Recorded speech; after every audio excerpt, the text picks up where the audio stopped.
दोस्तों, आपने रामायण कथा तो सुनी ही होगी। क्या आपने सुना है कि सीता माता ने अपने देवर लक्ष्मण को भी निगल गई थी?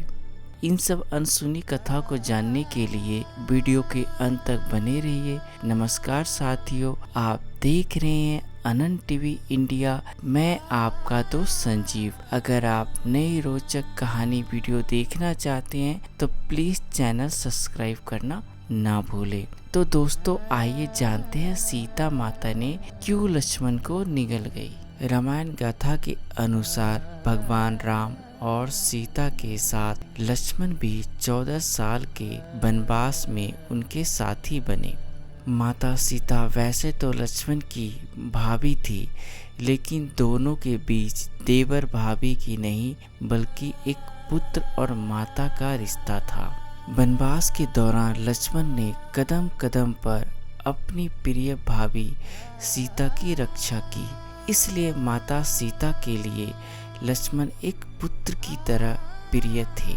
बावजूद इसके एक बार माता सीता ने लक्ष्मण को निगल लिया और उनका अस्तित्व ही खत्म कर दिया। आखिर ऐसी कौन सी वजह थी जिसके चलते देवर लक्ष्मण को निगल गई माता सीता?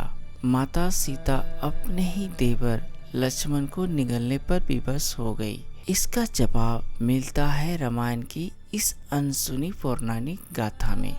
एक पौराणिक कथा के मुताबिक सीता ने सरयू नदी को एक वचन दिया था, जिसके अनुसार अगर वह अपने पति श्री राम और देवर लक्ष्मण के साथ 14 साल का वनवास पूरा करके सकुशल लौट आती हैं तो वह सरयू नदी में पूजा अर्चना करेंगी।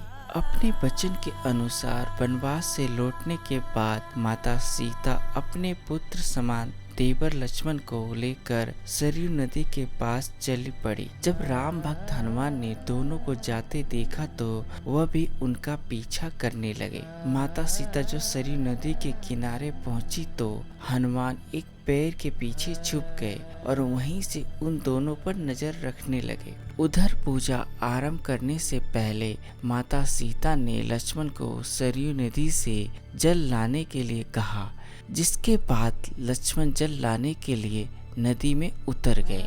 नदी में उतरने के बाद जैसे ही लक्ष्मण जल भरने लगे, वैसे ही आघासुर नाम का एक राक्षस वहां से बाहर निकला। इससे पहले कि वह राक्षस लक्ष्मण को निगलता, माता सीता उसकी इस मनसा को भांप गई और लक्ष्मण के प्राण बचाने के लिए उस राक्षस के निगलने से पहले खुद लक्ष्मण को निगल गई।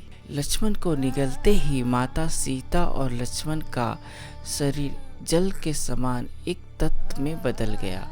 इस नज़ारे को देखते ही पेड़ के पीछे छुपे हनुमान ने सीता और लक्ष्मण के जल रूपी सम्मिश्रण शरीर को एक घड़े में भरकर और उसे लेकर भगवान राम के पास पहुँचे। फिर उस घड़े को दिखाते हुए हनुमान ने श्री राम को सारी घटना का विस्तार पूर्वक से बताया और उसका हल पूछा।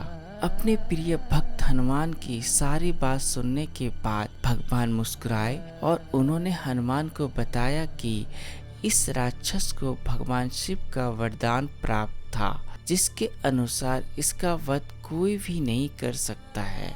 इसके साथ ही श्री राम ने हनुमान को बताया कि भगवान शिव के इस वरदान के अनुसार आघासुर का वध तभी किया जा सकता है जब सीता और लक्ष्मण का शरीर एक होकर किसी तत्व में बदल जाए और हनुमान उस तत्व का उपयोग एक शस्त्र के रूप में करे। जिसके बाद भगवान श्री राम की आज्ञा पाकर हनुमान ने उस घड़े के जल को गायत्री मंत्र से अभिमंत्र करके सरयू नदी में बहा दिया। सरयू नदी में उस जल के मिलते ही नदी में आग लपटे उठने लगी, जिसमें जलकर आघासुर राक्षस भस्म हो गया। गौरव तलब है कि आघासुर का संहार करने और अपने प्रिय देवर के प्राण बचाने के लिए ही माता सीता ने उन्हें निगल लिया था।